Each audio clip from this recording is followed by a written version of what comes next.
Good morning, everyone. This is Hired Done. My name's Adam Helfman. Merry Christmas. Ho, ho, ho.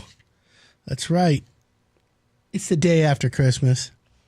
You might be up early today on your way for another sale. Getting out of the house, right? What's the difference? Get out. Figure it out. That's how I say it. Well, anyways, I hope you had a great Christmas, a great holiday. I had a great time. I don't celebrate Christmas, although I do. I'm Jewish, right? So we have Hanukkah. But as a kid, my mom's like, I used to tell her, Mom, why can't we have a Christmas tree? What's up with that? It's BS. She's like, son, every day's Christmas for you. So I learned to live with every day being Christmas for me. Some days I got coal. That's right. What up, Dre Taylor in his house? Today's shout out Saturday, which means if you are a contractor or a homeowner listening, text me 248-539-9797. You have a question or a shout out you want, no problem. We are a text open line is what we call it on Saturday. So you can text me 248-539-9797. You have any questions? Like if you got a home improvement question that Google can't answer, I'm your guy. Remember that. So it's holiday time, right? And what does that mean? Well, it means that you need to keep taking care of your house. It means that you need to figure out how to get your plan together for 2021. But in the meantime, you need to know what your list of priorities are for the year. So one of the priorities is to keep it here locked in at 97.1 The Ticket with Hire It Done on the weekends. And understand that every Saturday is Salt Sale Saturdays, which is one of our sponsors, Beauchamp Water Treatment. And I'm a fan. Let me tell you why. Okay? We all know that water quality is a big problem, especially here in Metro Detroit. You know, in the suburban areas, we get a lot of water issues. So why not have clean water? Well, that's why Beauchamp Water Treatment Solutions is around. It's not just like, oh, before you had a well, you need well water, you got to soften, you're going to need a softener, buy the salt from them. That's the primary business. But if you really want bottle quality water, like better than that, let me tell you something. Beauchamp's the way to go. And, of course, you can come on Saturdays to their place because it's Salt Sale Saturdays. You get DuraCube regular and unbelievably low, $5.99 a bag. DuraCube Red Out is $6.99 a bag. And then if you want potassium chloride, it's $19.99 a bag. And if you just want to buy their filtered water, you get a 5-gallon bottle for $3. It's pretty good. But if you want to, get better quality water in your house, just call Beauchamps. They'll come out and put a filter on, reverse osmosis. I have it in my house. Literally, I wasn't a big water drinker. Now it is. Now I am. It totally increased my water consumption. So I just wanted you to know about that. So Salt Sale Saturdays at Beauchamp Water Treatment. They're in Brighton and Waterford, and they got another location coming up soon. So thought maybe you like that. And now it's time for What's It Really Cost?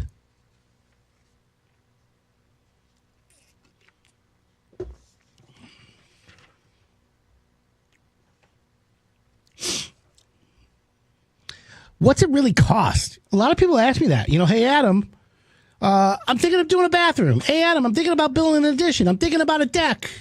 What's it really cost? How much should I expect to pay? Well, if I had the answer for everything, I'd give it to you. But really the answer is it depends, right? So let me just give you one project today. And every week we can go a new one for what's it really cost. And here's the other thing. Once you figure out what it costs, you still have to finance it or you got to pay cash. You're going to need to know what's going on there as well. So here's the thing. Let's just create the scenario. Average size house, let's say 2,500 square feet. And you're sitting at home all year because of COVID and whatever else, and you're staring at your house and you're like, you made your list. You're listening to my show. You're bored. You wanted to punish your kids. That's a great one. I got an email from a homeowner. I'm sidetracking for a second. Sidebar. The homeowner said, hey, Adam, I want to thank you for your show. I'm like, oh, that's so nice. Every time I punish my children, I make them listen to your show. I'm like, ooh, is that a dig? Or is it a a compliment. So I responded back to the guy. I'm like, listen, those are the best words I've heard all year. Thank you. Let your kids know when they're listening that I should know their names so I can give them a shout out on radio. But even better, at the end of the show, we're going to do a little quiz. I'm going to have 3 tips in the show, and the kids are going to have to answer the tips. And let me just say this. Then it becomes a really good, proactive, interactive type of situation. Again, that's how we roll there. But that was the email from the homeowner listening to my show telling me, hey, Adam, when I punish my kids, the punishment is to you listen to your show. I think it's a compliment. What do you think? 248-539-9797. So let's just take a 2,500 square foot house and call it a kitchen. The average kitchen remodel on a national average, and this is a low number to me, $20,000 plus or minus. If a kitchen only needs minor upgrades, it should start around 15. But a full gut kitchen, 60 grand. Think about that. That's what the costs are, and that's what it really costs. All right, we're going to take a quick break. I got a great show lined up, so keep it locked in here. My name's Adam Helfman, and you're listening to the Hire It Done Radio Network.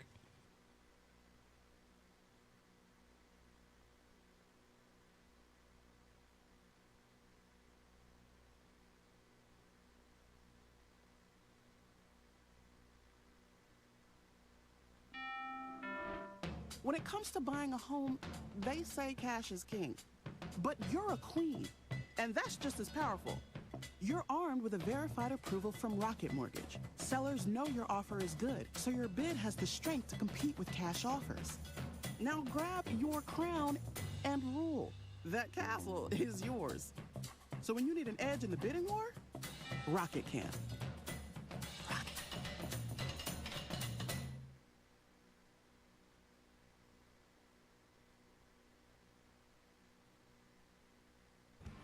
The Beauchamp family's been in the water treatment business since 1976.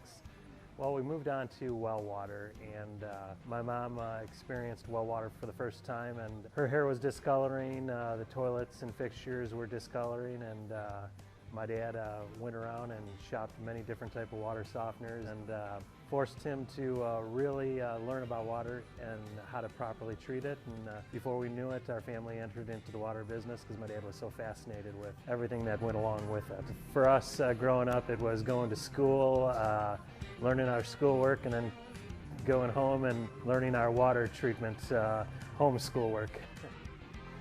Most of our problems that we run into are a lot of iron issues from well water, calcium buildup,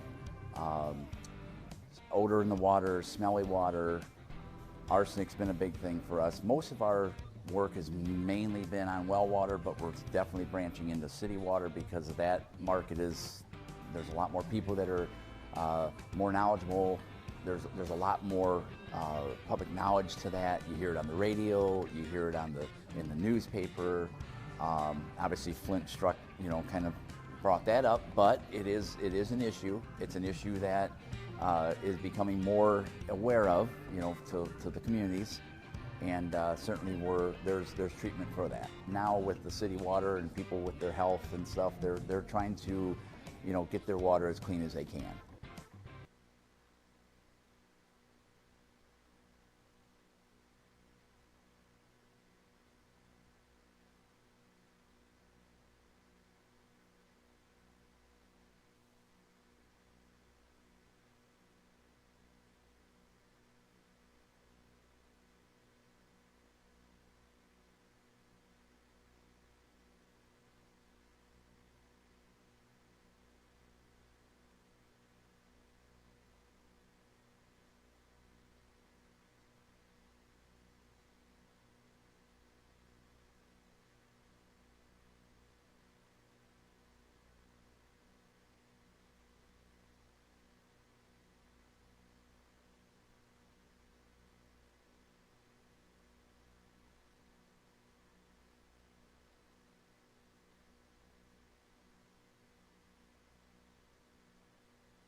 Welcome back. This is Hire It Done. My name's Adam Helfman. Merry Christmas. That's right. I hope you got what you wanted. I got more than coal. That's right. Did you get coal for Christmas? Whoever invented giving coal for Christmas? I would like to know. Either the guy's a super, super smart guy or he's evil, devilish. Who knows for sure? Anyways, I want to thank everyone for tuning in. This is Hire Done. My name's Adam Helfman. I'm a fourth-generation contractor, and I have a lot of experience in the home improvement business. Born and raised in it. I had a choice, but I took to it. But I took to it from the opposite angle. This is what people don't understand. They're like, oh, a lot of people think that when you grow up in the home improvement business that you grow up with a tool belt. You grow up in the site with your dad, framing an addition, laying tile. I was a disaster at that stuff. Let me explain this to you, okay? Picture me when I'm 13, 14, 15 years old, okay? Do you think, and I tell everyone now, I've remodeled probably 10,000 homes, at least. However, back then, my dad would drop me off on a Saturday to work with the crew, and by like literally noon, they'd have me sitting away from everyone, leaving everyone alone. They didn't know what to do with me. Because here's the deal. From the neck down, I'm worth minimum wage. Let's keep it what it is. From the chin up is where I make my living. I was way too smart to be swinging a hammer, but I wanted to. Here's what it done. I wanted to frame a deck. I wanted to build an addition. I wanted to saw, cut, caulk, tile, smear, concrete, schmutz, scoots. I wanted to do it all. I was just terrible at it. But I was smart. I figured it out. I was smart to figure out how to do it, how to save time, how to save money, how to make money. My dad immediately knew to me. He's like, listen, you're terrible at the construction. He says, but you need to learn it. So he would sit there, drop me on a Saturday with the carpenter crew. And I remember this one time, this crew, the Preventures were their name. Probably the best home improvement, remodeling, carpenters, framing crew in America. Literally, these guys. They were good at it. I don't like them. I think they're just not nice guys. But I want to tell you, they're probably the best carpenters around. And I shouldn't say I don't like them. There's one or two I don't like. But hey, that's because they were jealous of me. That's exactly what it was. You see, I'd be on a job site. They were building a dormer. And I'd be asking, why are you cutting a 10-foot 2x4 or 2x6, a 10-footer, and using 8 feet of it? Why not take the 8-footers? And they look at me like, what's wrong with you? And then, I'm like, well, if you map it out, you could save.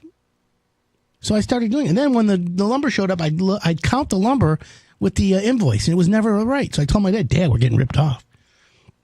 So the carpenters called my dad and said, listen, Mr. Helfman, your son is costing us time and money. He's asking questions that we don't want to talk about. Can you send him somewhere else? So that's when my dad figured it out. He's like, you're a troublemaker, Helfman. I'm like, yeah, thanks, Dad. Apple doesn't fall far from the tree, obviously. Well, what he did was he took a box of brochures, literally, on a Saturday morning. He says, here, see these brochures? He dropped me off at the job site, and he goes, go all the way to the end of the street that way, take both houses, knock on the doors. Go one street over on the left and one street over on the right. Call me when you're done. I'm like, no. He's like, yeah, you have no choice. And he left me there. So I would knock on doors. And he said to me, listen, you make an appointment. You just knock on a door and say, hi, we're in the neighborhood. My family owns a home improvement company. And if you want a really good deal and a great job, give us a call. And my dad says, every appointment you get $20. I'm like, all right. So I got to make a few appointments today. This is like 1984. Knocking on doors. Hi, Mrs. Homeowner. Click, click, click, click. Yeah. Can I help you? Now, in 1984, people loved it when you knocked on the door. They were excited. You had a neighbor. Today, you knock on the door, they got an AK-47 in your face. Literally. But back then, I knock on the door. Hi, Mrs. Homeowner. Yeah, my name's Adam Helfman. Okay, what can I do for you? Well, I have this brochure in my family business. We build dormers, additions, kitchens, baths, and rec rooms. That's what they call the basement back then, a rec room. And if you want the best work, we're doing a job in the neighborhood. My dad told me he'll give you a special deal. Now, I had the advantage of saying my dad's the owner, so I could lie, which was wrong. But after a while, my dad said, hey, you're doing a good job getting these appointments. I was getting, knocking off 5 to 10 appointments a day. So my dad's like, okay, after a week, I made like $1,000. He's like, all right, what's going on here? There's got to be something funny. He went on a few of these appointments, my dad, and he's like, yep, I knew it. Kids offering free granite, free this, free that. Anyways, I'm just thinking, what do you do in that situation, right? That's the key. That is the big key. So the situation is, you just go with the flow. That's all. And from the neck down, like I said, I'm worth minimum wage. That's all I want everyone to know that. So anyways, that's why it's important for anyone understand that. So what else is on your home improvement list? Do you have a big home improvement list? Do you have a question Google can't answer? Text me this morning, 248-539-9797. Let me give you some things that you think are recyclable. 2021, let's be green, right? We want to use less energy, be more efficient, but really about pollution. I'm not worried about climate change, okay? For everyone out there, renovation is a green construction. It's like the green way, because renovating is taking existing and remodeling it. Instead of tearing it out, tearing it down, and flattening it, and then building new, renovation is like actually green. That's the best part, my friends. So my whole point for you is, let's renovate. Let's be green. Let's talk about being less polluted in 2021. So let's talk about things you can recycle or you think are recyclable. I was doing some research on recyclables, and I wanted to give you some information. But in the meantime, if you have a question, watch us on Facebook Live. You can see the show live, and you can ask questions in the comments there. Or you can text me, 248-539-9797. I'll give you a shout out if you're a contractor or a homeowner today. But we're going to be talking about what are recyclable things and you think are not, okay? But they're really not. So empty containers in a recycling bin, pizza boxes, what are they? Let's talk about it, okay? Some takeout containers are not recyclable. Yeah, I know. How about plastic bottle caps? I bet you didn't even know this. This is the scam of recycling. Oh, let's put everything in this one, that one. You split it up, and then what? They put it all together back at the dump? I'd like to follow from the garbage can all the way to the recycling bin. I bet you there's probably a lot of problems. Well, let's not get all political yet. Plastic bottle caps. The plastic bottle cap isn't recyclable because they're often made from some type of plastic that can't be recycled. Did you know that? I didn't. I just found that out. How about paper products? What? Everything paper is supposed to be recyclable. Paper products such as paper towels, tissues, napkins are considered contaminated to be recyclable. Really? You wipe your face with some hot sauce and it's contaminated? Please. I mean, I know if you do your tuchus, but come on now. I don't get it. Paper products. All right, here's one. Plastic grocery bags. Just because it's made of plastic doesn't mean it's recyclable. We heard that already. Oh, man. I got to believe that they got to be recyclable. I don't believe this. This information came from my one source. Oh, wire hangers. We know that. All right, we're going to talk about recyclable or not when we come back. I'm Adam Helfman, and you're listening to the Hire It Done Radio Network.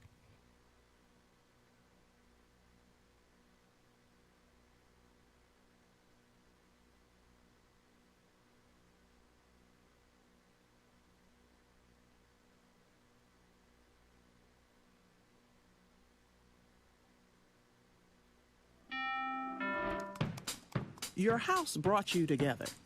Like, really together. And although together is great, together with more space is better. With Rocket Mortgage, you get personalized loan options, closing costs, and tax estimates all in real time. So when you need to know what it takes for a home to fit your budget and your family, Rocket can.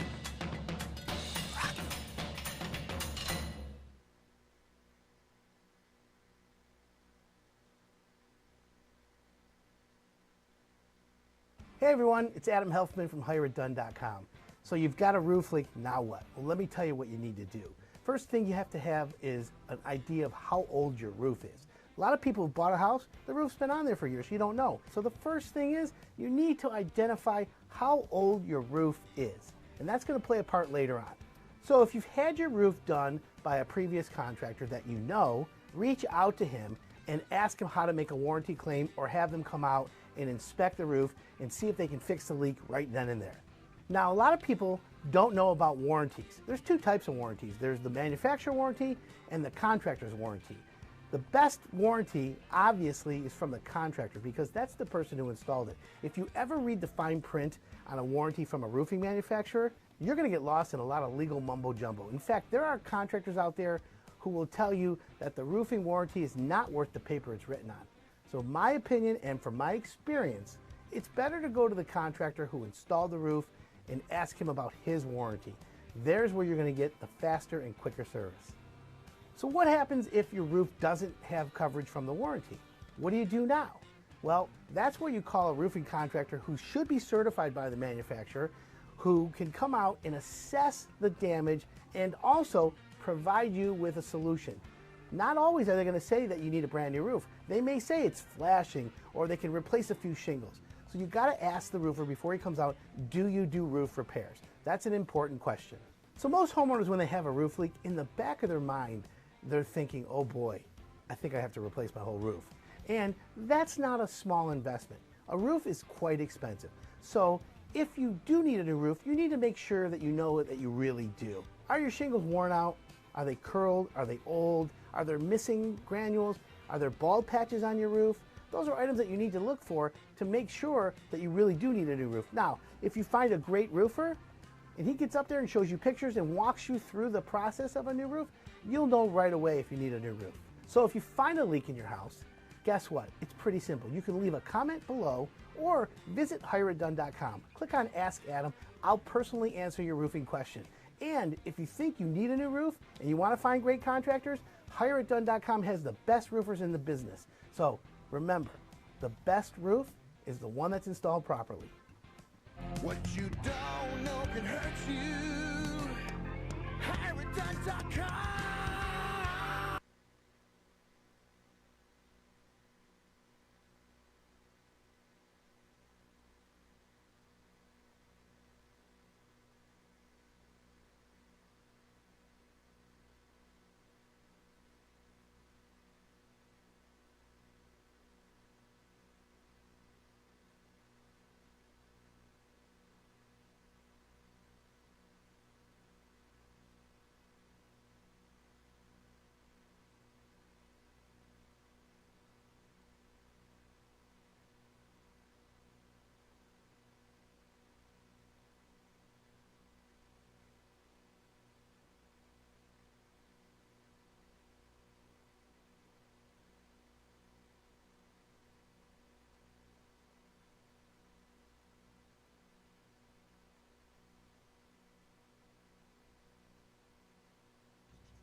Welcome back. This is Hire It Done. My name's Adam Helfman, live from the Rocket Mortgage Studios. You decide you're going to renovate this year? Refinance your home. It's probably the easiest way to do it. Equity line of credit, if you have equity. Anyways, don't move, improve. There's a shortage of houses. As you know, Sarah Sells, one of our resident real estate experts, she's told us it's a seller's market, meaning if you're selling your home, you're going to get top dollar. So now's a great time to sell your home, or fix it up and then sell it. That's what I prefer, because I'm the fix it up guy, right? So, by the way, I have a great podcast. It's called Contractor Therapy, and as everyone knows, I'm completely nuts. Everyone knows that, Adam Helfman. I'm a savant when it comes to home improvement, but in the real world, I'm just a nut. Okay, I got so many problems like everyone else has, but that doesn't make me better or worse. It just makes me be honest. I'm the honest guy. 248-539-9797. Got a question Google can't answer? Or you want to give a shout out to you and your contractors who are on the road today? If you're working for the city, let me hear it. 248-539-9797. I want to give you a shout out to all law enforcement. You guys are the best. Anyways, Adam, I listen to you every Saturday morning. I've had multiple contractors come to my home for bids. It was either too high or too low. Can you give me any tips? Or come see my home, Alex in Waterford. Hey, Alex. Yeah, I'll give you a lot of tips. Let me just say this. you need, if you're getting multiple bids, which is what normal, okay, you need to know two things when you're getting multiple bids. Number one, you got to level the playing field. The guys who you're calling out for bids need to be guys that are equal, meaning not some guy out of his truck or just started in the business or some foreign handyman who doesn't speak any English, like a legitimate contractor. XYZ Kitchen and Bath, ABC Bath and Kitchen, ZQRS, design build, whatever. My point is, then when you meet with them, then you give them the same criteria to bid from. That's important. Okay. So the advice is that, and then you have to make your decision. But you got to also be realistic with the budget as well. Everyone has a budget, no matter what you think. I don't know what it costs to do my bathroom. You do. You just don't want to admit it. But here's the way to handle this, homeowners. This is homeowner advice. Tell the contractor, because every contractor wants to know the budget. It's a game. What's the budget? I'm not telling you. Well, how am I supposed to price it if I don't know what your budget is? It's real simple. You're an expert. So here's my advice for homeowners who don't want to give the contractor a budget, because I already know you have a budget. That's right. Mr. Contractor, I don't really know construction. That's why I called you. You're the expert. So I was hoping, because you say you're a 30-year veteran, that you'd tell me what it should cost. Now, if you're a sharp contractor and you're a contractor who's listening to this, here's my advice to you, because that's the best question when someone tells me that. It allows me to then manipulate and navigate the conversation. So here's how the conversation goes. I'm the contractor and the homeowner's asking me the question. So the homeowner says, Mr. Healthman, Mr. Hire It Done, you're the expert. I just want a bathroom. What's it supposed to cost? Gee, Mrs. Homeowner, I'm glad you asked. Let's talk about a cost of a bathroom. According to the cost versus value report, a bathroom in Metro Detroit could start anywhere from 10 to 12 grand, all the way up to 50, 60 grand. That's a big range, Mrs. Homeowner, isn't it? Now I'm the homeowner. Oh boy, I don't want to spend 60 grand. Of course you don't want to spend 60 grand. That's a bathroom with gold-plated faucets. That's a bathroom with a Kohler Numi toilet, like me. So, Mrs. Jones, let's go over your wish list, because if you give me your wish list and you're honest and direct with me, Mrs. Homeowner, guess what I can do? What's that, Mr. Contractor? Well, Mrs. Homeowner, I can then give you a really, really close price that you can put a budget together from. So let me ask you a few questions, Mrs. Homeowner. Let me interview you. And this is how you now, as the contractor, take control of the situation with the homeowner. And this is where the homeowner actually ends up winning, because this contractor is doing the homeowner a big, big favor. So let's go through the conversation. As the contractor speaking to the homeowner, here's what the contractor says. Okay, Mrs. Homeowner, you got a typical bathroom, which is cool. And you told me you want to gut it. Now, let's go through the process. Do you want to change the location of the toilet? No. Do you like the way it is? Yeah, I like it, but it's just old. I got a little bit of mold. By the way, we're going to be talking about mold later. I got a little bit of mold, a couple loose tiles. It's an old faucet. I don't want tile on the walls anymore. Okay, so Mrs. Jones, let's just gut the bathroom. We're going to gut everything, and we're going to go back with tile on the floor only, drywall on the walls. Now, you want a tub or a shower? Oh, you want to keep the tub, but I want to do a light in the shower, and I want to do this, and this. Okay, got the shower all set. We're going to do a fiberglass tub. Yeah, that's okay. So we got that going on. Subway tile on the walls. New shower head, sprayer. And then you got a vanity. You want two sinks or one? You want two sinks? Okay, we got room for two sinks. You got the nice vanity. Oh, you want the white shaker. Oh, you want gray. Oh, you're really going HGTV. So now you got the gray cabinet. You want marble, granite. Oh, you want quartz on your countertop. No problem.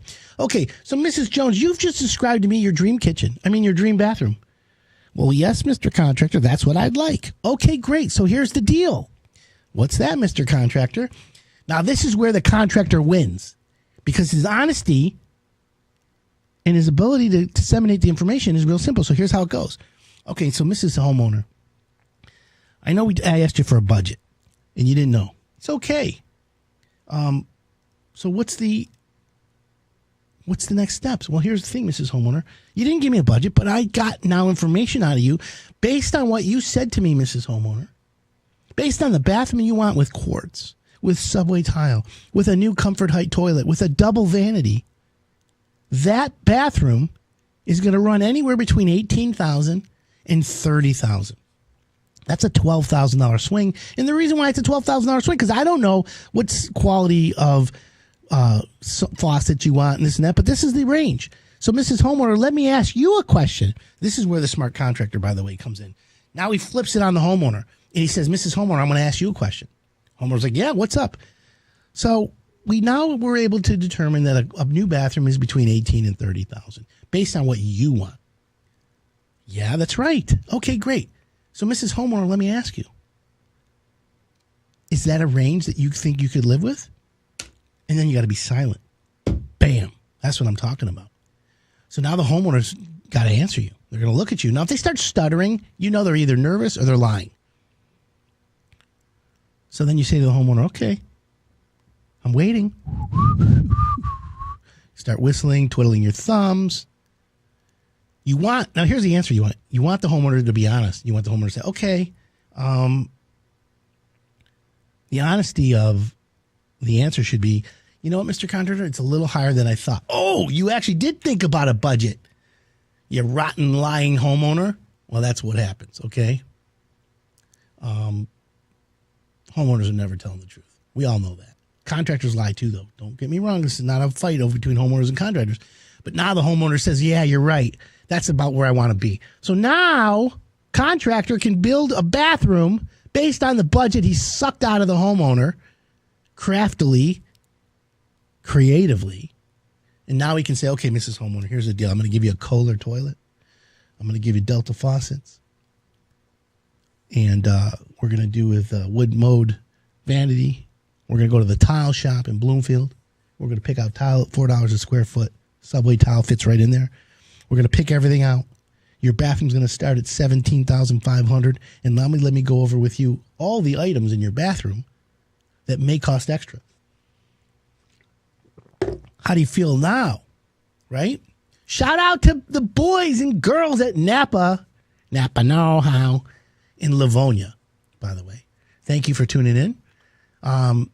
Morning, Adam. Love the show. So instead of using the plug-in air fresheners of candles to make your house smell good, could you put dryer sheets in your home air filter to spread the smell of the house? Is that even safe? From Matt in a plow truck. Great question, Matt. I wouldn't recommend. Okay, first of all, the plug-in air fresheners are just like the worst. I can't stand them, even the bacon-smelling ones. If you're selling a house, according to Sarah Sells, those work. But what you want to do is a dryer sheet over your house is not going to make a difference. What you need is a filter that's made out of dryer sheets. That would be a huge one. Yes, I'm live this morning. It's a Christmas Saturday for me, in case you wanted to know. But here's my thing. If you want to put a scent in your air, it's not going to work. It's too much ductwork. It's too much. You have to overkill it. But talking about the smell of your house is a good thing because we're going to be talking about bleach, which is one of the best scents ever.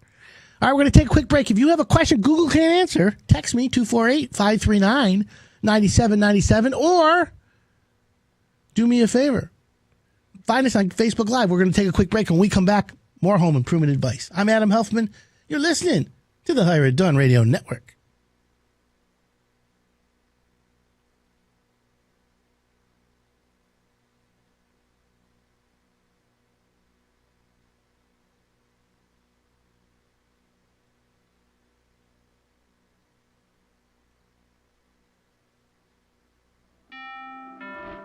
When it comes to buying a home, they say cash is king.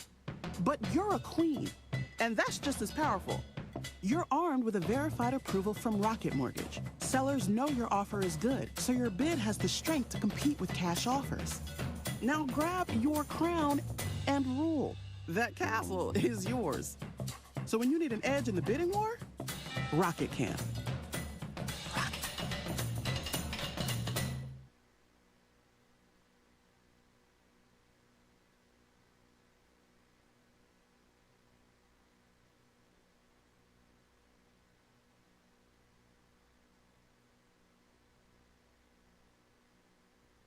Hi, I'm Adam Helfman, home improvement expert from Hire It Done. I always hear from homeowners who like to tackle projects around the house themselves. That's why we've put together this do-it-yourself series to help you next time you're ready to embrace your inner weekend warrior. Hope you enjoy the video. Hey everyone, it's Adam Helfman from Hire It Done. Today we're going to learn how to locate your hose bib that goes to the outside and how to turn it off for the winter. So the first thing you want to do to locate your hose bib shutoff is to go outside and identify where your hose bib is. Then come into your basement or your crawl space and go to the same location from the inside of your house to where it is. Usually there's plumbing supply lines to that area, and that's where you'll find the shutoff valve. So now that we've identified the shutoff valve for the outside hose bib, what you want to do is you want to turn it clockwise. And when you turn it clockwise, that'll turn the valve completely off. So the reason why you want to turn the water off to your spigot is because in the wintertime, the water will freeze on the outside of the wall, and if it does, the plumbing will crack and the water will be coming back into your crawl space or your basement.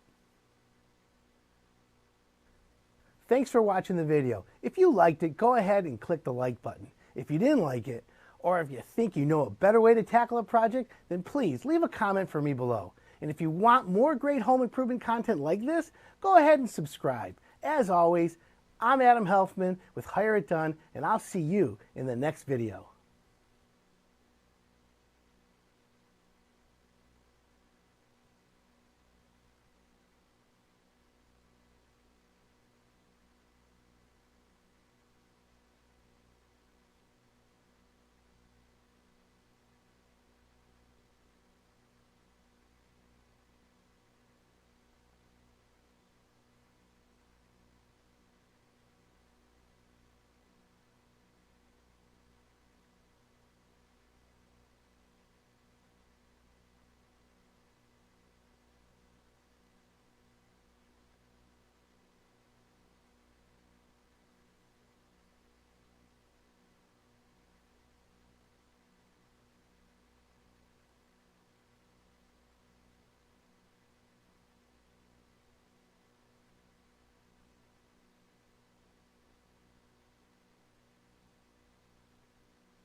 Welcome back. This is Hire It Done, live from the Rocket Mortgage Studios. My name's Adam Helfman. I'm gonna comment on an article I read recently. The article said it was I forget the website. It says, I've renovated over 30 kitchens. This is my top tip for remodeling on a budget. So I read this and I'm like, oh, let me hear what other people are thinking. And I'm like, man, this person's like giving tips that I gave 20 years ago. But it's okay because it's still relevant today. In fact, here's the problem. I invented Hire It Done. Invented. Yeah, I did. It's invented. I created it, whatever it was. My first radio show was in 2005. Think about that. It's 15 years ago. And it was the opposite of do-it-yourself. I wasn't anti-do-it-yourself. I was just pro, let's find a contractor and let's have a good remodeling experience. Because I was a contractor. And I was one who wanted the people to, say, look, I want a good experience. Nothing wrong with that. But I will say that what spurred my reasoning was because people were always talking about doing it themselves and this and that. And I was frustrated because I was jealous of do-it-yourselfers. Like, remember, I always told you, from the neck down, I'm worth minimum wage. I can't remodel a bathroom. I mean, look, hold on. I could do anything, but I'm not good at it. And if you're smart and you know you're not good at it, why attempt it? Why? So I can prove to everyone that my tool belt, which is Gucci, is something that everyone should be envious of? No. You see me on the job site, you should see me telling people what to do. Don't see me swinging a hammer. If you do, you better dial 911. But here's the point.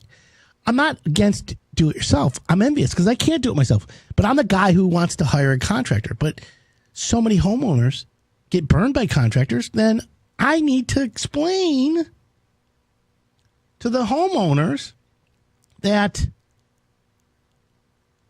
here's what I need to explain. I need to explain to the homeowners that it's okay to hire a contractor, but if you're going to hire one, make sure you write it all properly. That's the key. So that's why I'm saying, hey, you don't have to do it yourself. You can hire a pro, but you got to ask the right questions. Now, this homeowner or this person wrote this article. It says, for the first time, renovating a kitchen, if you're doing it for the first time, it's not easy. It's a little bit of stress, but it's exciting too, right? It's not really intuitive, especially if you hire a pro. But if you want dark countertops, navy cabinets, bringing those ideas to life is another story. You can watch TV and say, look how easy it is. That's the majority of people, right? So if you want to keep costs in check, then you need to make sure that you use this properly or use this advice at least, right? So here's the thing. This is a designer. Her name was Amber Lewis. She's from L.A., and she says she's renovated more than 30 homes in her career. Now, literally in 2020, during COVID, I remodeled 30 homes. But she said her talent lies in the kitchen. So over the years, she's created dozens of spaces worthy of 5-star chefs. Well, that's kind of cool. That's a bold statement. So she's like, choosing a favorite project is like choosing a favorite child, she says. But some of her recent projects include Grage cabinets, massive islands, loads of natural light, are definitely up there. Okay, good. So you're following the trends. Grage, white cabinets with gray, island, light grays. Grays are all the popular as the transitions from all white all the time to now all gray. Wait till you see what else is coming out. But here's what her advice is. Think function first. A kitchen can be beautiful, but if it isn't practical, it's pointless. She wrote, I always put my clients first. Do they have a young family? Do they like to sit at the island? Do you prefer banquet seating? To the designer, creating spaces that improve her client's way of life is the most important. Now, that I agree with. Here's my point, my friends. If you're going to put a new kitchen in your house, you need to hire a contractor who's a kitchen guy, who understands kitchens.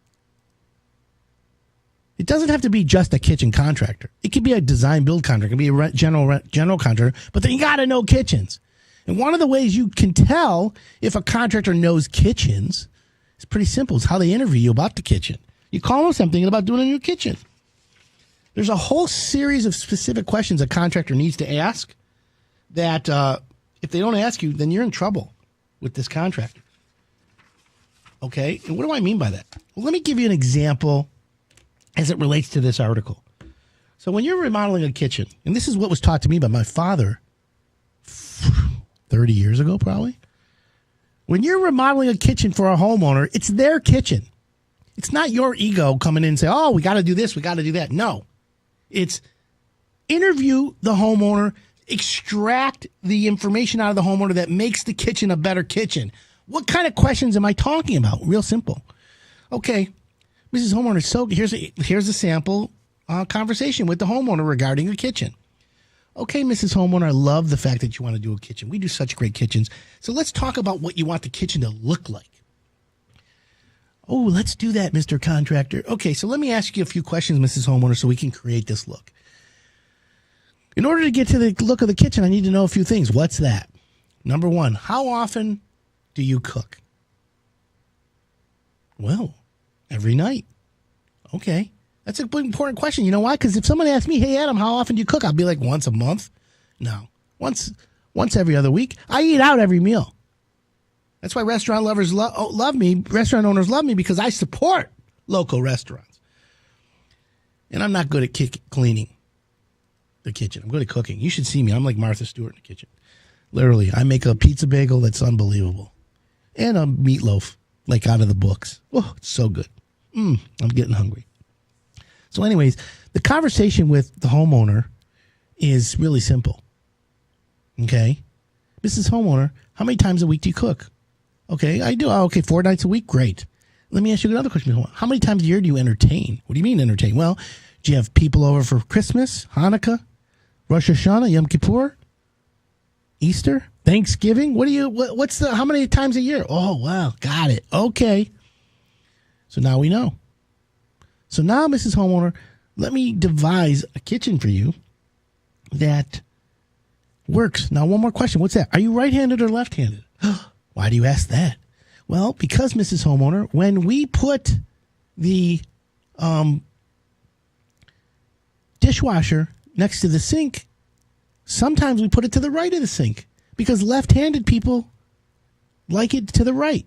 Right-handed people like it to the left, but not always. Because sometimes if you're left-handed and you lived in a house that had a dishwasher on the left, then you got used to it.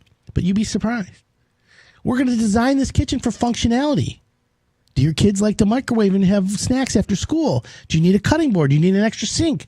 So these are the questions that evolve and develop into an award-winning kitchen for you. So back to the article about the top tips for remodeling on a budget. She says think function first. Okay, which makes sense. So what is one of the things to function? How about the hardware? Yep, think hardware. Hardware in your kitchen, it's important. Yeah, that's right. Swapping note and poles and knobs makes a big difference.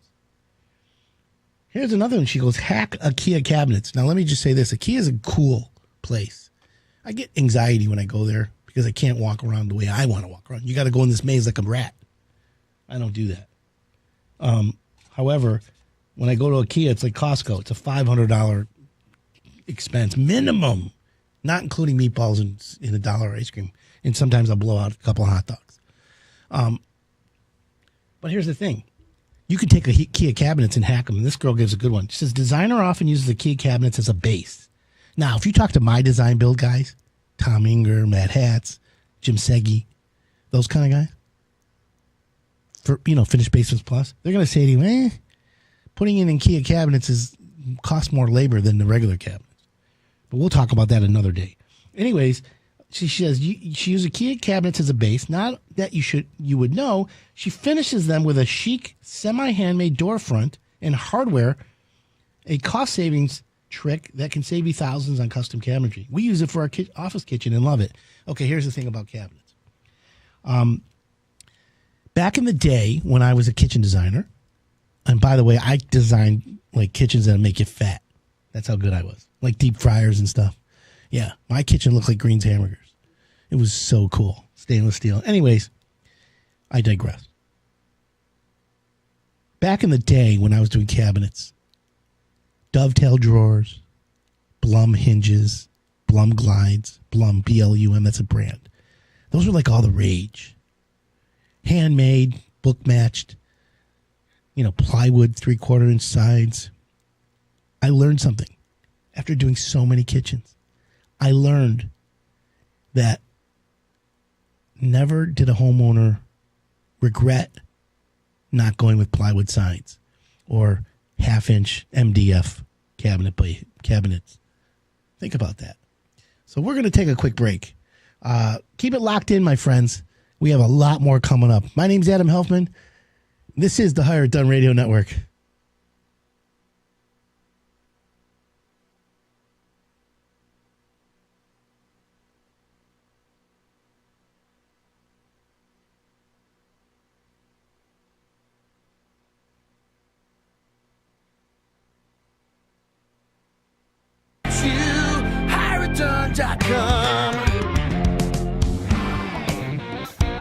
Welcome back.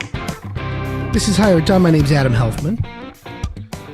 These new microphones in the studio here. I'm trying to adjust them. I don't want to yell into them, but hey, you know how that goes. So, you want to save energy. We just talked about how to save energy from our Going Green segment, but the way to do it right is to really, like I said, the best furnace, the best roof, the best waterproofing. It's all about the guy who's installing it. So in studio with me right now is a good friend of the Hire It Done Radio Show, one of the most experienced insulation contractors in Metro Detroit, bar none, legit. His name, Tom Mackey. Dana Insulation is the company. Good morning, Tom. Good morning, Adam. How are you today? I'm kicking butt, brother. How you doing? There you go. That's what we're supposed to do, aren't we, on Saturday morning? Well, I think, this is how you start the weekend. That's right. Everyone's thinking about home improvement on the weekends. Yeah, it's a busy weekend for me. I bet. Yeah. I bet. So now that we're past Halloween, the weather's changed. It's cold every morning. Frost had a little bit of snow. People are now putting the heat on, and they're now starting to think, okay, I better figure out a way to save energy. Is this your busy season? It generally starts the end of August. Yes, to answer your question, it starts the end of August, and it ramps up as the weather changes, as it's getting colder and colder. Our phones are ringing nonstop. We bring on extra staff to answer phones this time of year, and we're busy.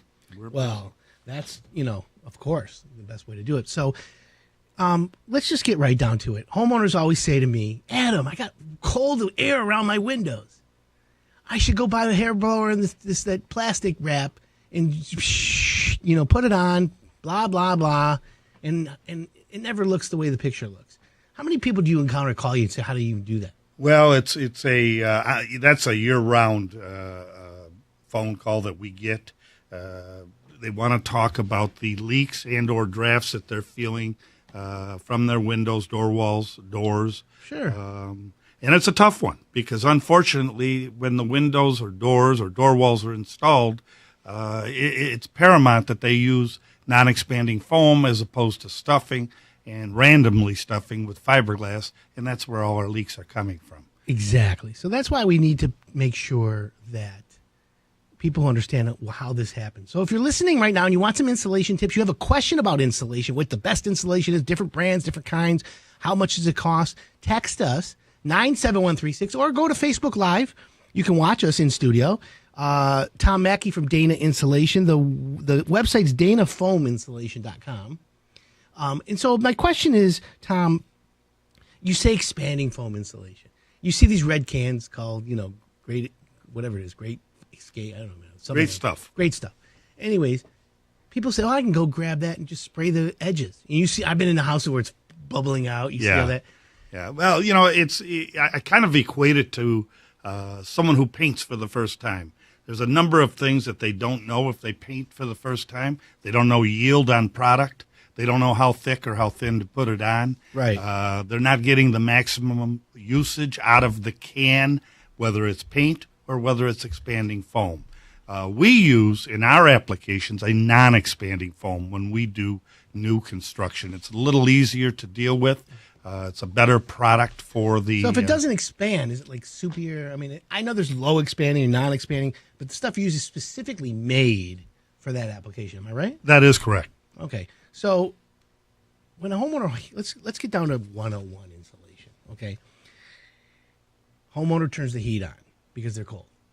The heater, the furnace, blows hot air through the ductwork and heats the inside. Science says heat travels towards the cold. 100%. So the cold is on the outside walls. The cold is outdoors, right? So heat's going to travel out that way. Now, when you have leaks around the windows, when you have a door, an exterior door, and you can look at the edge of the door and you can see light through it, that's where the heat is going to, right? Oh, that's a real serious problem. Okay, so when the heat goes out that way, the heat inside the house is traveling out that way, and that means the furnace has to keep working to maintain the temperature that you request. Is that smart? Well, you can consider your furnace like a cash register. The more it turns on, the more cash is going out of the register. Cha-ching. Yeah, Right, okay. that's exactly. So let's use common sense. If you stop the heat from leaving the house by sealing up some of the holes and sealing up around the windows and sealing up around doors, just that areas, if you stop the heat, then the heat stays in the house longer, right? 100%. So now then the heat stays at the temperature longer because it's not going out. And that results in your furnace working less. And your cost Go down. of gas are reduced. Right, because you're not using as much gas. That's correct. Now take that and go from an 80% furnace to a 95% furnace, which means it uses 95% of the gas instead of 80% of the gas in the cycle. You've now increased your savings even more. Logic? That's exactly the way it works. Okay. So saving money is a responsibility, and it's also good for the environment, right? Well, I mean, as you know, the utility companies in Michigan, throughout the country, to be honest with you, are tasked with the job to have their clients save energy as best they can. They try to. Yeah, and they They offer credits. incentives to in fact have their clients do that. How are the incentives? Still good? The incentives are marvelous. They really are. Depending upon where you live and who services your gas account, they're better in the consumer's power market than they are, unfortunately, in the DTE. However, in northern Macomb, Semco has a marvelous program as so well. let's use Metro Detroit area. Let's use Southeast Michigan. Homeowner calls you up, and let's say just say they're a DTE customer or a consumer, either one, and they say, "I need to insulate my house. I need to reduce my energy costs. What is it going to take, and how much money can I save, or what kind of rebates can I get?" So let's go break it down through Dana Insulation. Well, the unfortunate thing, or I think the challenging thing about being an insulation contractor in 2019 is that, even though the economy is outstanding and we're getting plenty of inquiry calls, people still, the number one thing, they think the world revolves around what the final cost is. And that isn't the way they should be looking at things. What they should be looking at is A, is the problem, B is the solution, C is the result of the two. And if they would begin to do it in that order instead of reverse engineering it and work from the cost back, they'd be in better shape for themselves. Now, insulation, at the end of the day, has a return on investment or an ROI. I don't know that a kitchen does. Okay, well, let me tell you. But it does in the end. It doesn't ongoing. Well, you're always saving money when you have insulation. That's the best part about it. Yeah. So it makes sense to try and reduce your energy costs by adding insulation or making your house more energy efficient. Doesn't have to mean insulation. It could be just caulking. It could be caulking's huge. Right. So, okay. And that makes sense. So if anyone has an insulation question, text us 97136 or go to Facebook Live. You can put it in the comments. We're always available. We've got Tom Mackey from Dana Insulation. Tom, how long have you guys been around? We're a 42-year. We're in our 43rd year. We started in 1977. Congratulations. Yeah, thanks. A big mazel tov to you. Okay. Homeowner says, yeah, I got to save. I feel the draft. I feel this. I feel that. They call you up today, and they say, I heard you on the radio. I need to save energy. What's the first thing you ask them? What are you looking to do, or what's the conversation sound like? Well, I tried to acquaint myself with the caller as best I can and let them know that I do need an hour of their time. I do need to be thorough. I need to hear more about their home, their lifestyle, the way they live, and I need to hear what is concerning them in person. Okay. So once I can isolate what the problem is, then I can craft a solution that fits their home.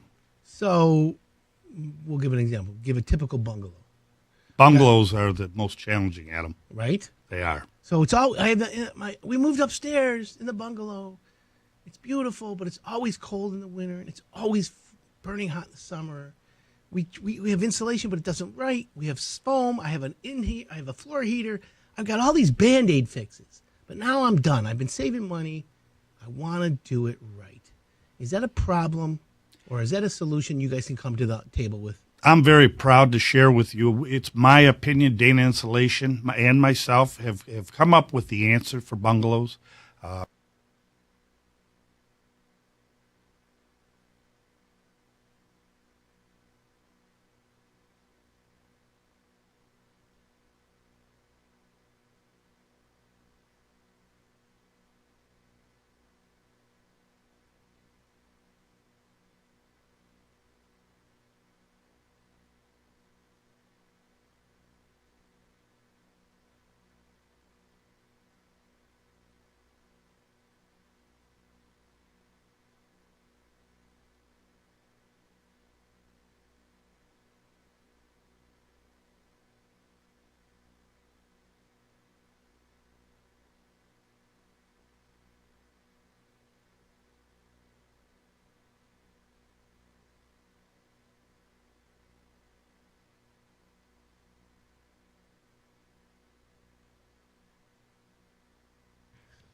Good morning, everyone. My name's Adam Helfman. This is Hire It Done on the Hire It Done Radio Network. Great Saturday morning. Harry, just a good Saturday morning. Anyways, Merry Christmas. It's the day after Christmas. What's on your home improvement list today? You going to go return a bunch of gifts? You going to go buy a bunch of stuff on sale? what's on your home improvement list? I have a big list. But, of course, I want to talk to you today about hiring contractors. Getting ones that aren't going to make you nuts, aren't going to rip you off, make it hassle-free. Is there even such a thing? And by the way, it's Shout Out Saturday, so 248-539-9797. If you're a contractor, you're listening, you work for the city, any city, municipality, you're out there plowing, or you got our show on the radio, text us, 248-539-9797. I would love to give you a shout-out because that's what it is. It's Shout Out Saturday. And, of course, you have a question Google can't answer. It's home improvement related. Try me. I got a few good answers for everyone. So what are some things moving forward for next year? Listen, we're all home. We're watching TV. We're watching movies. By the way, I saw Wonder Woman last night. I'm one of those suckers that paid for it. What a waste. That's all I can tell you. The tomatoes didn't even have time to get rotten. How's that? So when you're at home, you're looking at your house, you're like, I got to get a contractor out here. But then you start to think, wait a minute, I'm going to have a contractor come to my house and the COVID, oh no, what are we going to do, Houston? We have a problem. Well, if you find yourself working alone on a job site, what are the best practices? Here's the thing. As a contractor, I want homeowners to feel safe. So you got to make sure when you're dealing with contractors that they're going to be safe. It's a two-way street, friends. So let's talk about if you're a contractor, do you want to work on a job site alone or do you want to work on a job site with other trades? Because this is a new problem for contractors. And if you're a contractor listening, I want to hear if you suffer from this problem. 248-539-9797. Text me if you understand what I'm talking about. So if you're on a job site, what are some of the best practices for safety and keeping things productive? COVID-19 are disrupt everything, right? So the question is I was on a job site in Birmingham where one of the contractors called me and said, listen, I'll be there Thursday, but I don't want anyone else in the house. What do you mean? I'm going to be putting in the faucets in the master bath. Nobody should be working in the house while I'm there. Why is that? I got a guy doing floors in the other room. I got a guy doing electrical finish. They're not going to bother you. Oh, no. I'm not coming if someone's there. Why is that? I don't want to get COVID. Well, what do you mean you don't want to get COVID? You wearing a mask, clean your hands. Oh, no, I'm not working in a house with other people. Okay, so normally I'd get crazy and call the guy a prima donna and be all crazy. But now it could be a legitimate concern. So now I'm thinking, all right, I got to think this through. My guy don't want to show up. So then what I do, all right, I said to him, no problem. Call me on your way. I'll make sure the house is clear for you. So now it's an adjustment in everything. I got to call the homeowner up, say, Mrs. Homeowner, listen, my go-to plumber, who's really good, is coming in there to put the faucets in the master bath. However, he doesn't want to work in the house with other contractors because of COVID. That's smart, according to the homeowner. Of course, it's all how you present it to the homeowner. Mrs. Homeowner, listen, it's better safe than sorry. It's a smart thing. However, the impact of this is I can't have multiple trades in the house. So I got to have one at a time. Is that okay? Homeowner's like, yeah, I don't care. I'll be safe. Smart. Well, here's the problem. I then call my electrician and say, listen, the plumber's going to be there Thursday. Can you come Friday? Oh, no, I got a big job I'm starting Friday. I'm going to squeeze you in on Thursday to get it done. Ooh. Can you do Thursday late? Can you do Thursday early? So now you're juggling.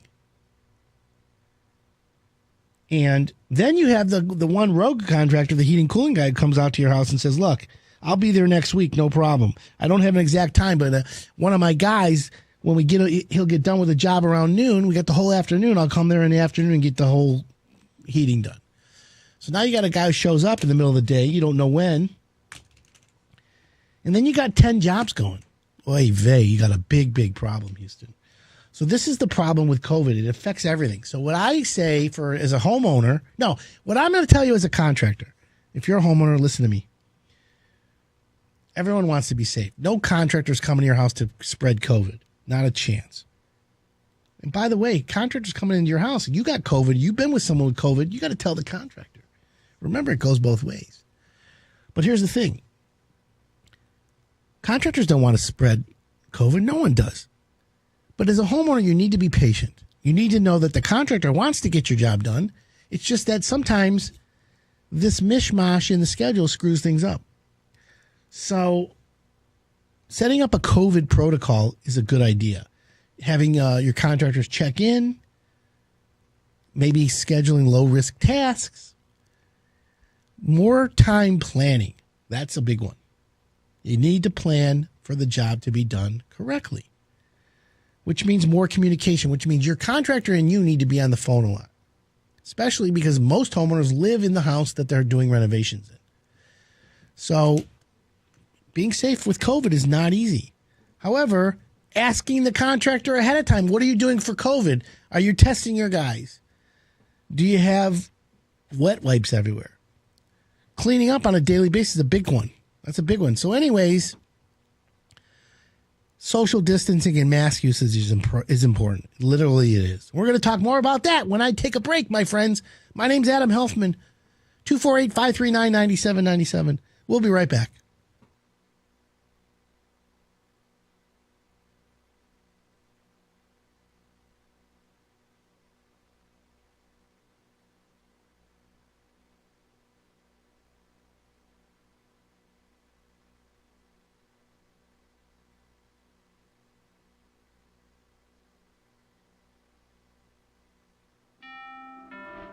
When it comes to buying a home, they say cash is king.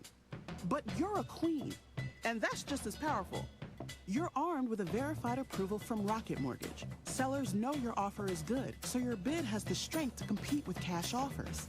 Now grab your crown and rule. That castle is yours. So when you need an edge in the bidding war, Rocket can.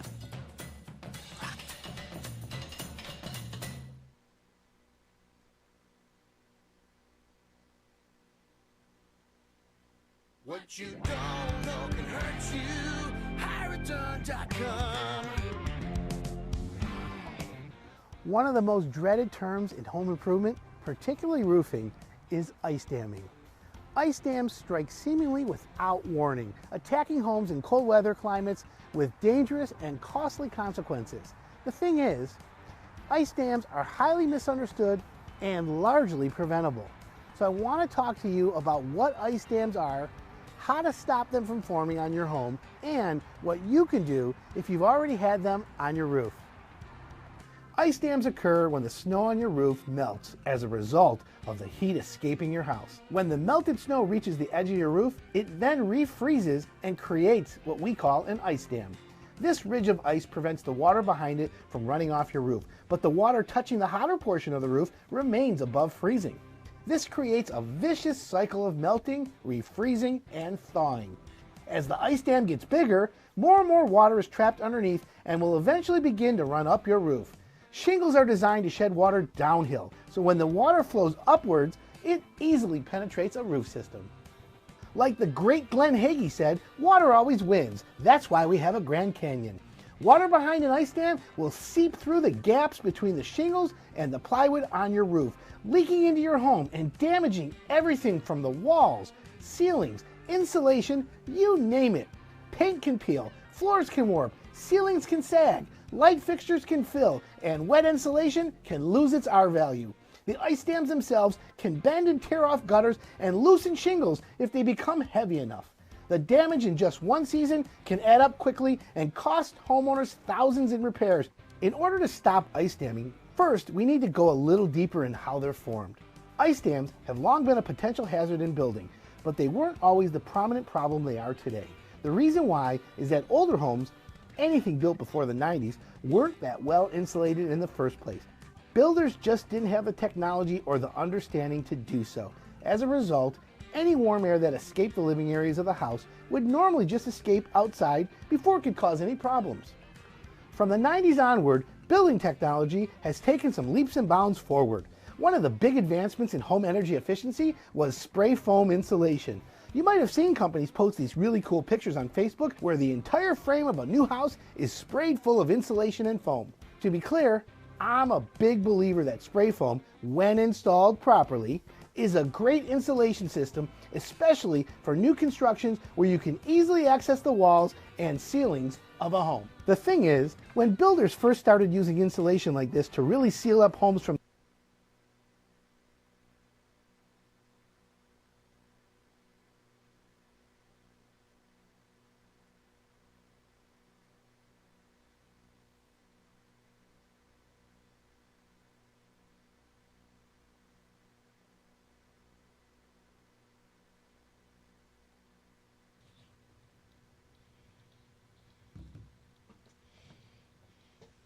Welcome back. This is Hire It Done. My name's Adam Helfman.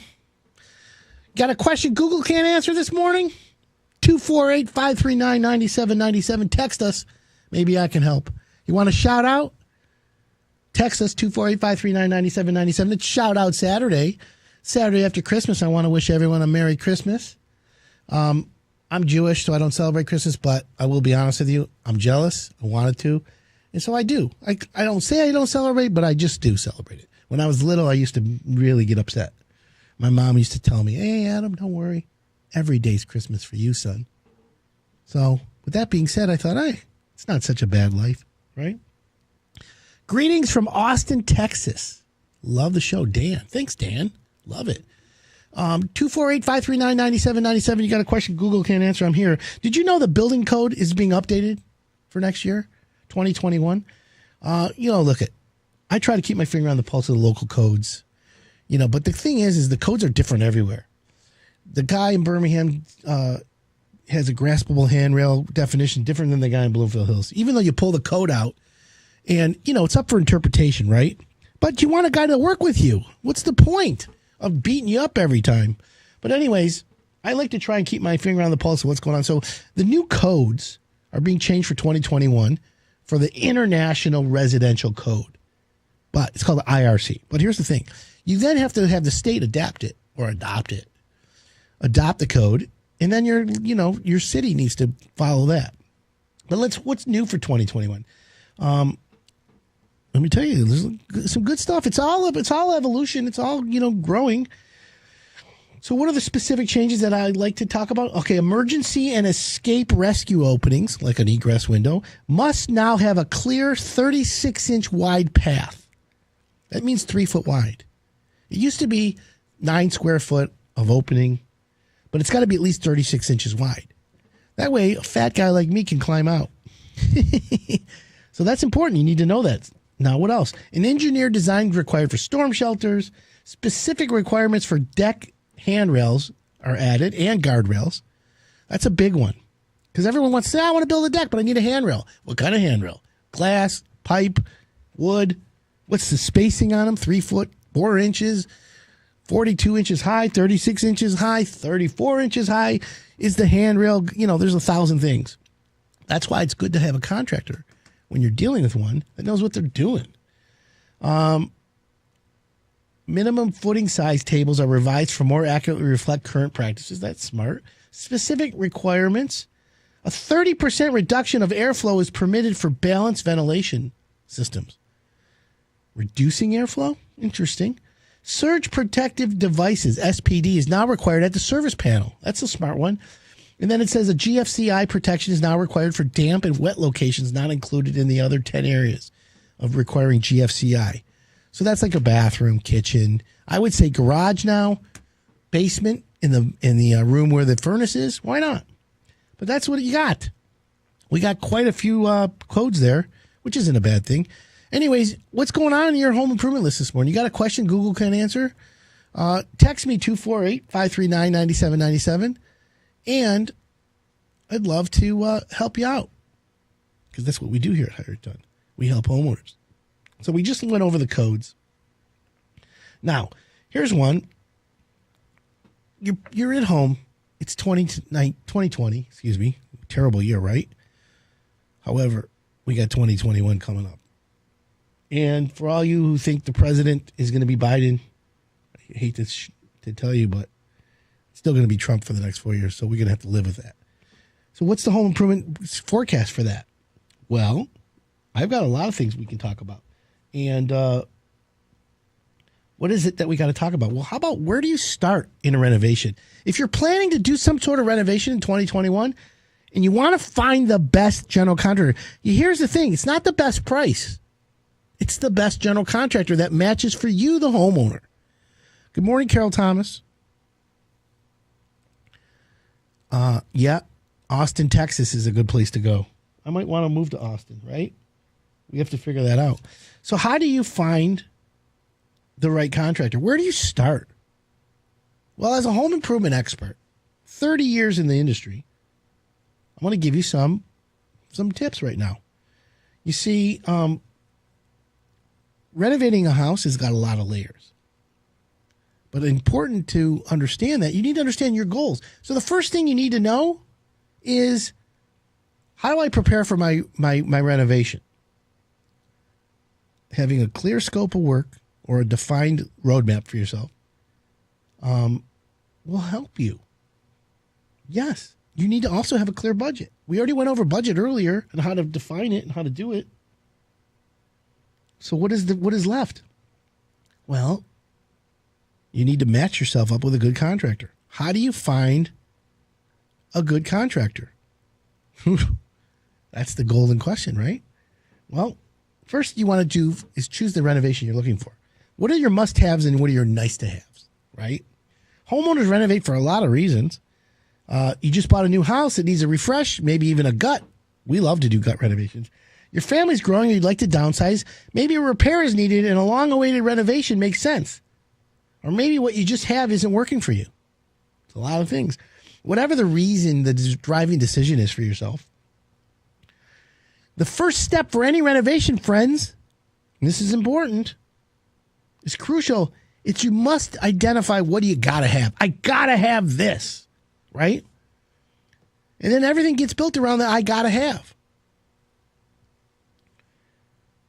And then you got to make a wish list of what is nice. It'd be nice to have heated floors. It'd be nice to have a heated towel warmer. It's not a got to have. I got to have the heated toilet seat, though. Got to have that. So these are the must-haves, got to haves, nice to haves. You got to make this list. So that's important. So you need to choose the renovation of your house that you want to have.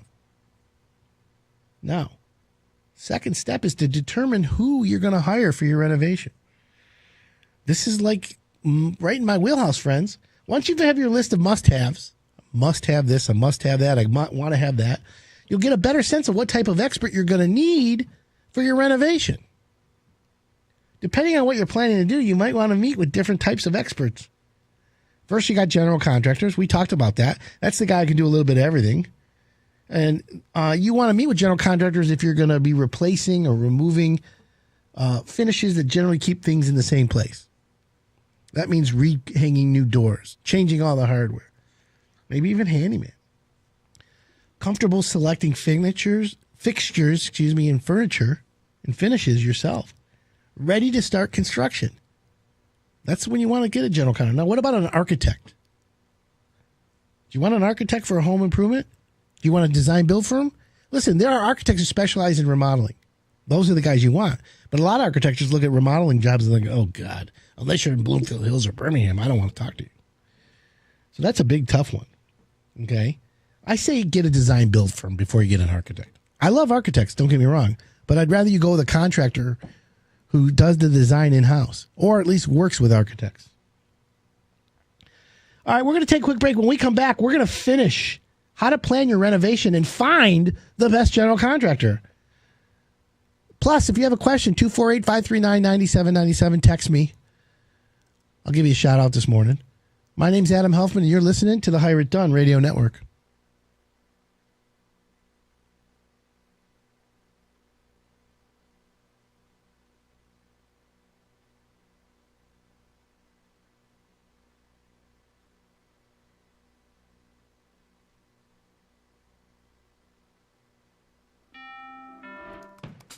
Your house brought you together. Like, really together. And although together is great, together with more space is better. With Rocket Mortgage, you get personalized loan options, closing costs, and tax estimates all in real time. So when you need to know what it takes for a home to fit your budget and your family, Rocket can.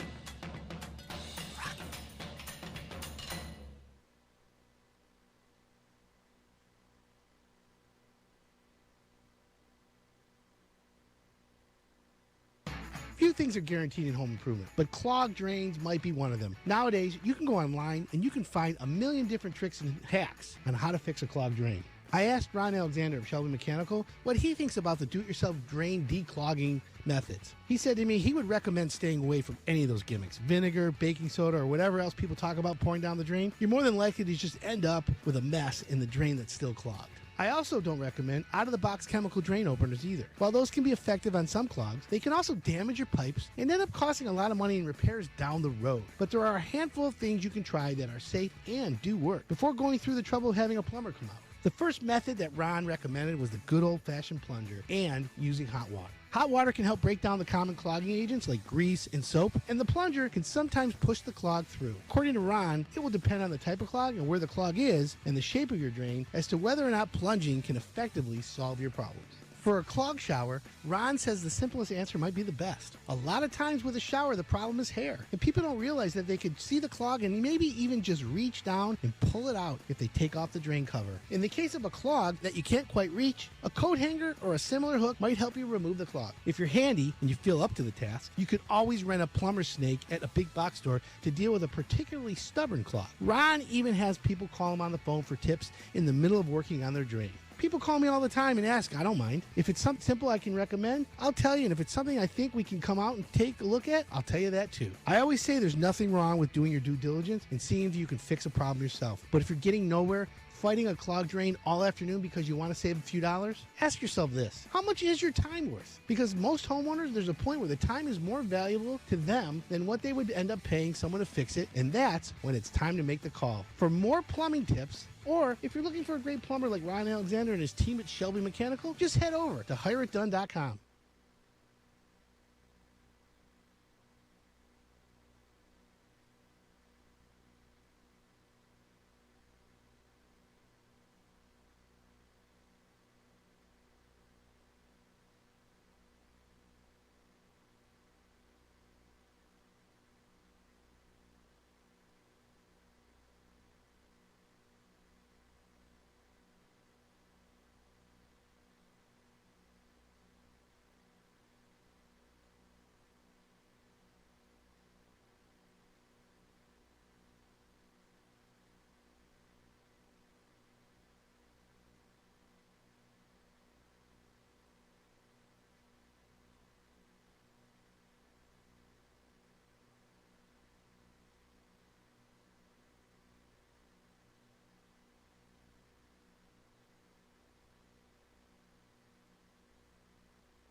Welcome back.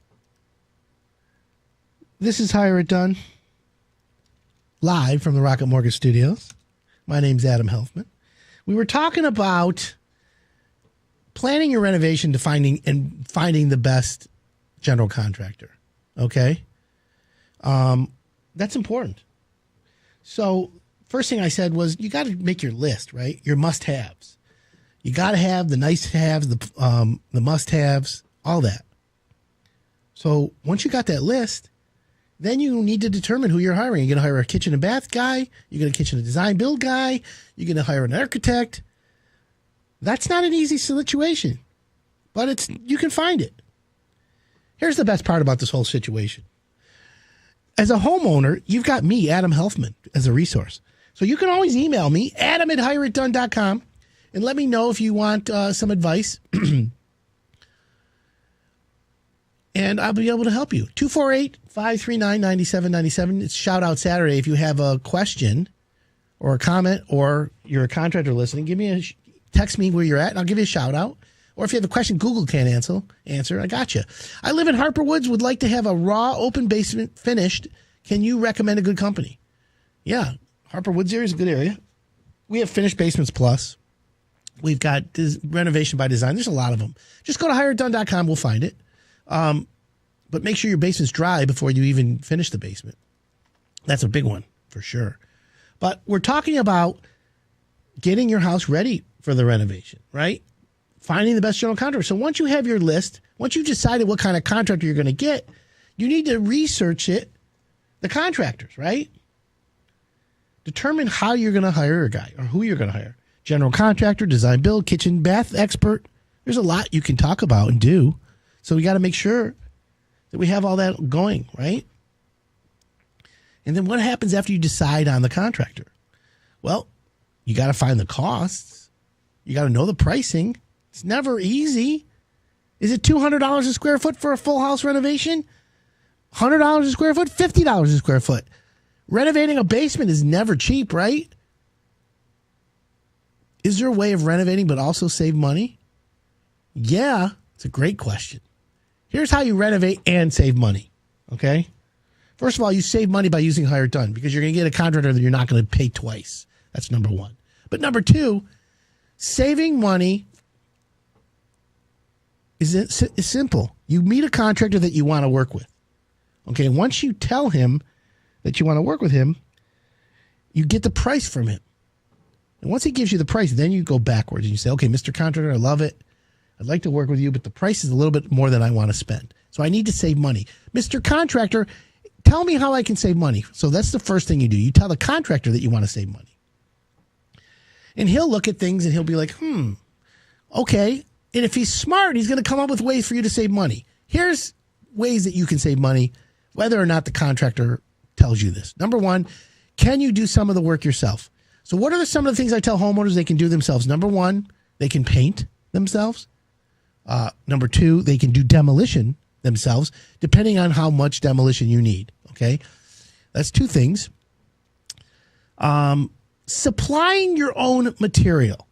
That's a big savings. With the internet today, supplying your own material is a big thing. However, there's a caveat that goes along with buying your own material. If you want to go on the internet and save money on buying your material, no problem. How do you do that? Well, you do that with a risk.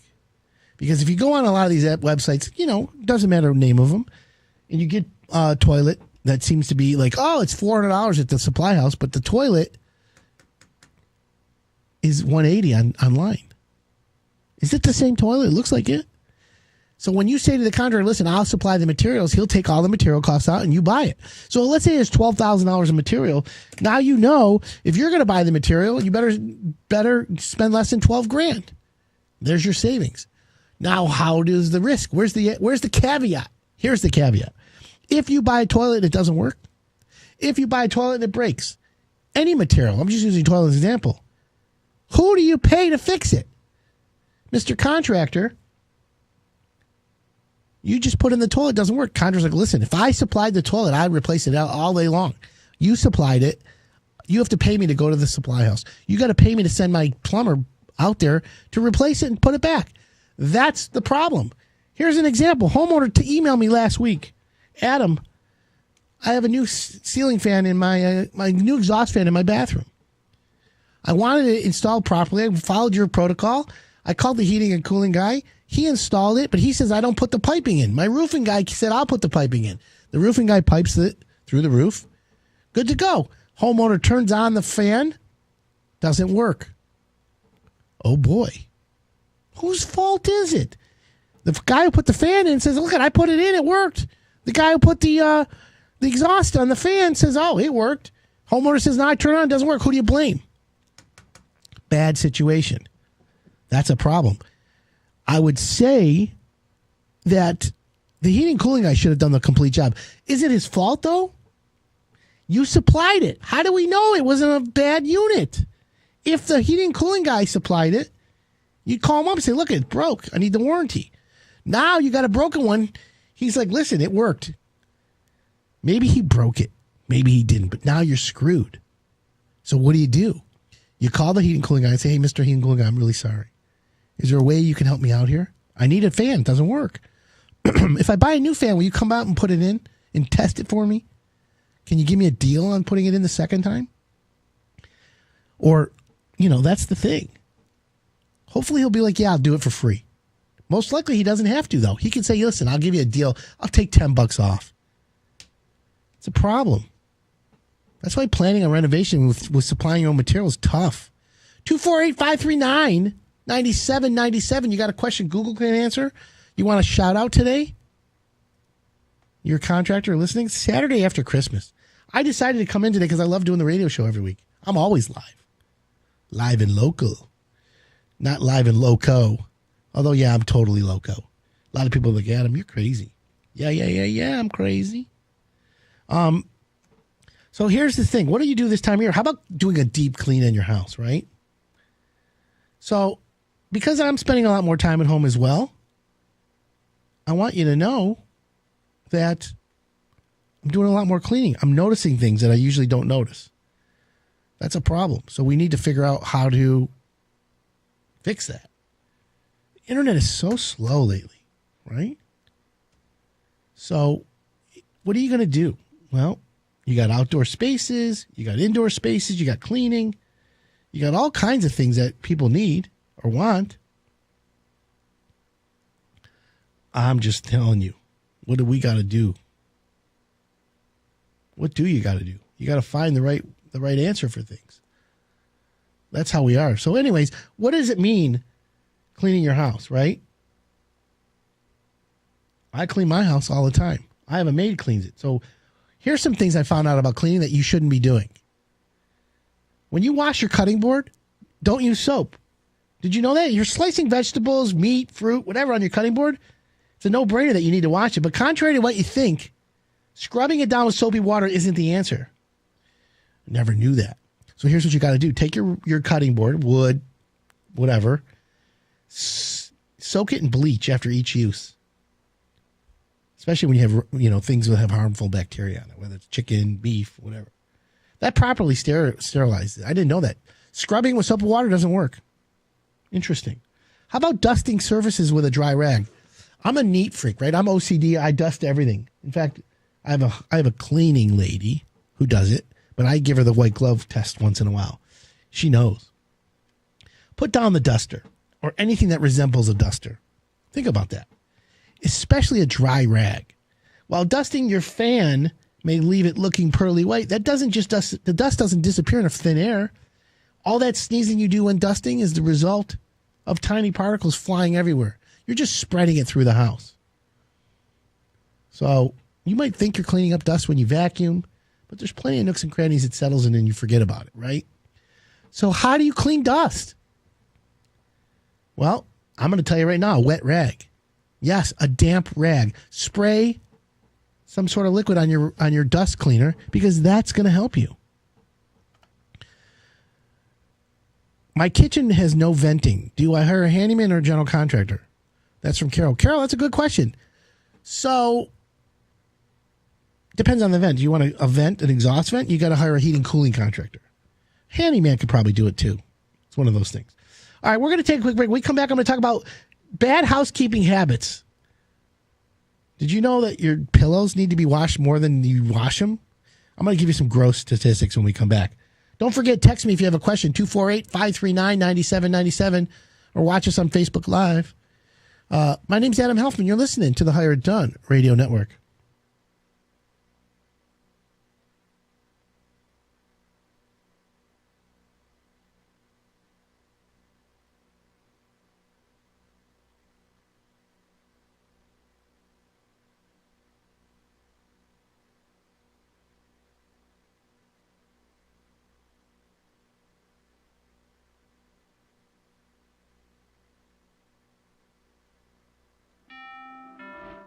When it comes to buying a home, they say cash is king.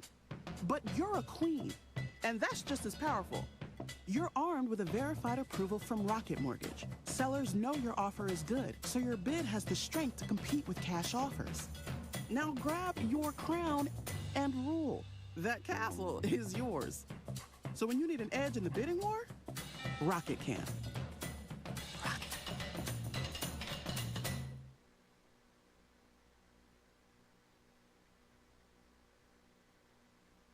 What you don't know can hurt you.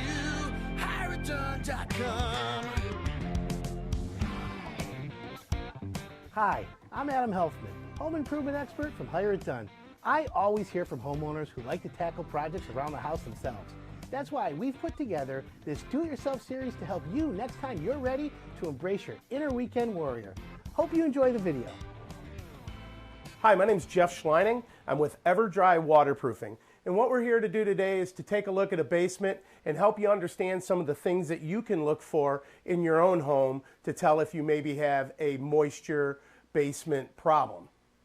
One of the things that we do look for are cracks in the foundation. As you can see, this is a poured wall foundation. And what we have here is a vertical crack that goes from the top of the wall all the way down to the floor. What we like to do is look for what we call the signs of moisture. Now, I don't know if you can see it, but I can see stains coming out of the crack that indicate that there's been water leaking from this crack. Now, some people think cracking is normal. You know, a foundation person pretty much thinks there's nothing normal about it. Okay, like for instance, you can just, I shouldn't be able to stick something into a crack and have it stay there. That's not good. Okay, now, is this house falling down? Absolutely not.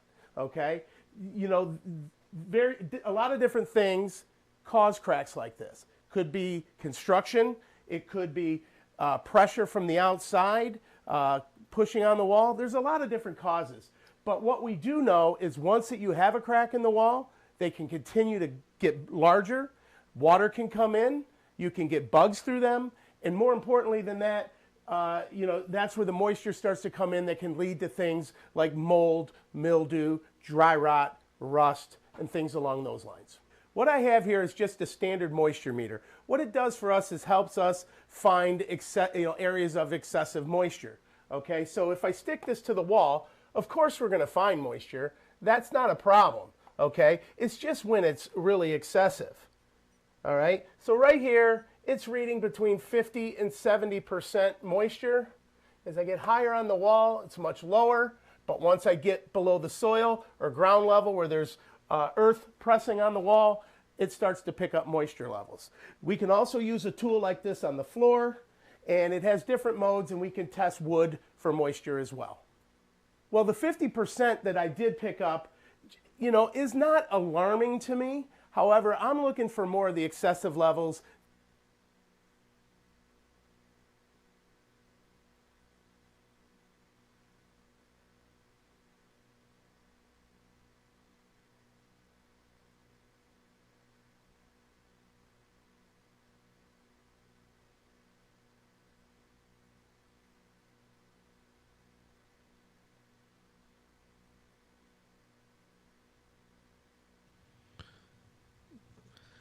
Welcome back. This is Hire It Done, live from the Rocket Mortgage Studios. My name's Adam Helfman. Having a great Saturday, of course. What's going on at your place? Anything good? I got my hardwood floor guys finishing up today at the condo in Birmingham. Got to meet up with Brano, good old Brano, and Brano does a good job with the hardwood. So I got to go check it out and go from there. Anyways, what's going on your home improvement list? Anything good? Well, if you're bored, you can always tune into my podcast. I've got a great podcast called Contractor Therapy. And it's all about the homeowner from hell, contractor from hell. We just have really good fun. It's me unleashed, of course. We always want it. Have fun. But hey, what are you going to do? So tell me, what else can you do about your house when you have cleaning? You're going to be staring at stuff to clean it. So I said to you, listen, use bleach when you clean your cutting board. Yes. Don't use a duster for cleaning dust. Make it wet. That's how you're going to win. How about washing your pillows? Everyone knows washing pillowcases. But what about the actual pillows? Most pillows have a tag with laundering instructions, which I, do. Yet very few people follow through with the laundering. So what does that mean? Well, your pillow is subject to dust mites. Okay? Body oil, bacteria from saliva, gross. Your body sheds about $1 bill size of skin every night. How much is that in your pillows? How much are you breathing in? Oy, I'm getting all that vomit in the mouth right now. Anyways, long story short, wash your pillow today. Put it right in there, hot water, put some bleach in there, let it kill and get everything. How about stainless steel appliances? How do you clean stainless steel appliances? Did you know that it doesn't take much to dirty up a stainless steel appliance? Obviously, fingerprints and stuff like that. One touch and your refrigerator is totally smudged. When cleaning, be sure you're not wiping in circular motions because you'll see the marks when the cleaner dries. Instead, find the grain of the stainless steel and follow that. You'll notice a big, big difference. It's not hard. Now, here's one that I like. You need to clean.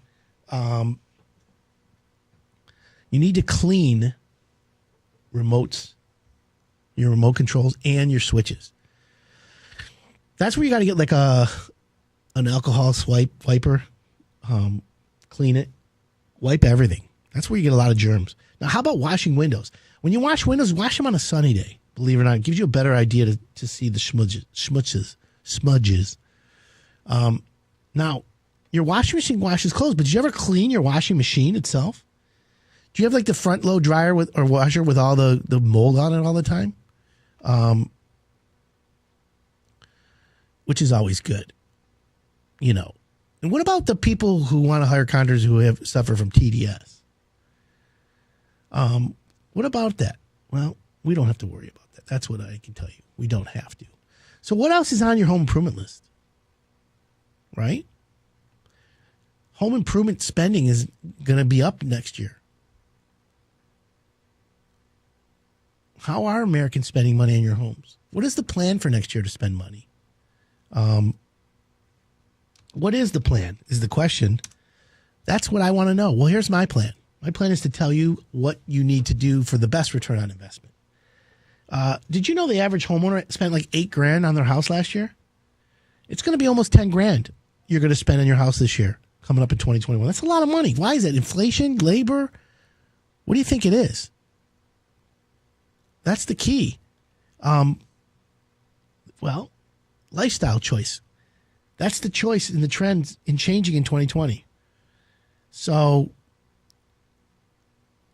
what did COVID-19 do? It spurred a growth in a trigger in home improvement. But again, now we found out there's not enough contractors. That's a tough one to swallow. So what do you do now? Well, you got to plan ahead. The more time you spend planning, the more interviews, the more contractors you learn about, the better off. That's why my website is helpful to a lot of people. Now, what are some of the other items in home improvement type things you want to talk about? Well, here's one I've always liked. People who have pets. I have a cat, in case anyone wants to know. His name's Dexter, and he literally will maul your head off. He's part Asian leopard, part Bengal. Dexter really can kick butt. But here's the thing. So if you own a dog or any kind of pet, what are the things you should not own or you should be really careful that if you own could affect your pet, especially when it comes to home improvement? How about an open trash can? I never even thought about this. I have a trash compactor, so it closes. But dogs are known to get into trash cans, right? But you should have a lid on your trash can. That makes it easier. Number one. Now, how about this one? I didn't realize this. If you have potpourri in your house, potpourri smells good, but it makes your dog sick. Get rid of the potpourri for dogs. Here's one that I have. I have a weighted blanket. Weighted blankets don't have anything to do with dogs or cats. However, an electric blanket. Using your electric blanket on your dog isn't a good idea. Okay? Humans and dogs, we have different body temperatures, and dogs are fur. Did you ever put a fur coat on in the winter? Keeps you warm. Dogs already got fur. You can't put them, dogs won't like it. Okay? Now, if you're one of those people who say, oh, my dog loves it, I'm sorry, but it's dangerous. Okay? Is there a way of renovating, saving money? I got that. Hey, I was wondering, is there a place or resource I can go to find a builder if I want to build a home on the ground on my land? Jason, Sterling Heights. Okay, so Jason, you live in Sterling Heights. Let's assume your land that you have is in Sterling Heights. Go to the building department in Sterling Heights and ask them, hey, who's building houses in Sterling Heights? Who's pulling permits? That's the first one. Another one is the local builders association. Builders Association does a good job finding good builders. Although you can go to Hire It Done. I got a couple good builders, and they'll build in your area. No problem. Okay, so what are some of the other items if you have a pet not to have around your house? How about a mouse trap? Classic mouse traps. Spring-loaded traps are not considered safe to use if you have a dog because they can get into them accidentally. Did you ever have your dog get a mouse trap on his nose? Poor Fido. That would hurt. Mothballs. Get rid of mothballs, especially if you have a pet. You don't want mothballs. Fabric softener sheets. Dryer sheets. They can be problems for your dog because they contain ketonic detergent and fragrances that can cause skin and respiratory irritation. Okay. Here's one I didn't know. Rawhide chew toys. You know, rawhide chew toys are fun, except when they're laced with poisons. Got to be careful. Now, here's one I talked about earlier. Liquid air fresheners. Like fabric softeners and dryer sheets, liquid air fresheners contain cationic detergent. If your dog shows difficulty walking, vomits, or paws at his face, he might have been poisoned from the air freshener. Wait, God forbid. We don't want that. Here's another one. Adhesives. Glue. Really? Adhesives are dangerous for dogs because the glue will expand in their digestive system. Wait, God forbid. We don't want that to ever happen, okay? According to David, a dog's better than a cat. Yeah, but I have a cat. I inherited it. That's why. I think it is what it is. So if you want something on your home improvement list, just email me. By the way, if you have a question, email me, adam@hireitdone.com. You can always text us 248-539-9797. Google can't answer it. We got it here for you. But look, we all know getting stuff done around your house could be fun, could be stressful. I just want you to have a hassle-free home improvement, right? Like getting rid of mold and mildew. Does anyone know how to get rid of mold and mildew around their house? It's never easy, right? What causes mold? We all know what causes mold. Dark, damp areas. Mold needs two things. Well, it needs food and water. Food is drywall. Food is wood, right?